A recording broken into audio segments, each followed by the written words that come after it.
The year is 2017. The air is hot and humid. The next lifter approaches the stage. She does it. Laurel Hubbard lifts 123 kilograms on a snatch. That's enough to take home the gold at the Australian International Open in Melbourne. However, she is met later with backlash and criticism because she is not cisgender, but transgender. Criteria changed to where she is no longer eligible to participate at the next Olympics. There are numerous pros and cons in allowing transgender people to participate in sports.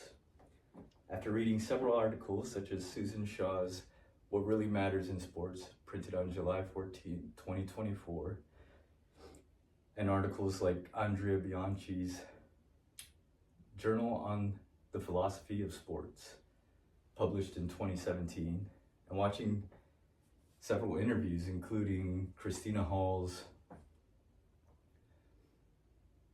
trans male fencer Bobby Hirsch is making history at Wayne State University, aired on March 28, 2023. Regarding transgender people in sports, I've developed a better understanding on the matter of transgender people's participation in sports. Today, I will first cover a few pros for transgender people participating in sports. Second, I will go over the various cons for participation. And finally, I'll discuss the current impacts the rules have on sports and the transgender community. Now I will first cover a few pros for transgender people participating in sports. Advocates say they impact a few aspects: representation and visibility for the transgender community. On July 14, 2024, Susan Shaw of Forbes magazine said, "Lack of representation can lead to what communication experts call symbolic annihilation, a phenomenon that causes members of groups to see themselves as not being important or not belonging." Leah Thomas and Chris Mossier are a few examples of role models that have increased the visibility and understanding for the transgender community. Also affected are equality and inclusion for the transgender community. Equality is defined as the state or quality of being equal, correspondence in quantity, degree, value, rank, and ability. The degree, value, and ability of transgender athletes should be held in the same regard as every athlete.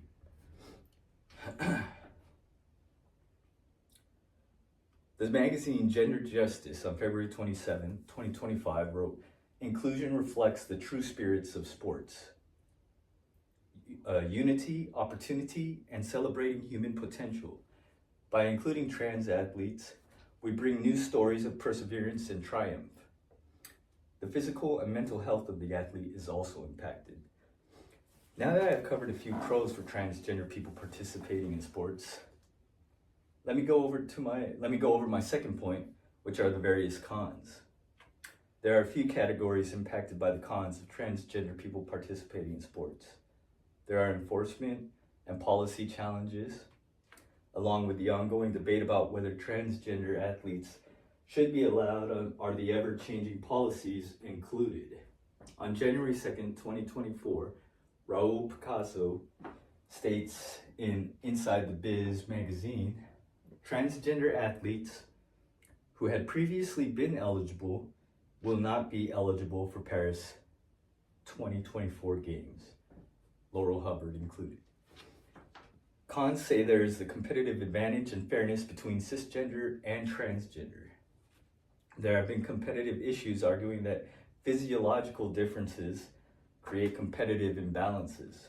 In 2017, Andrea Bianchi in the Journal of the Philosophy of Sport states, "They are seen as having high levels of testosterone that unfairly enhance their performance in comparison to cisgender competitors.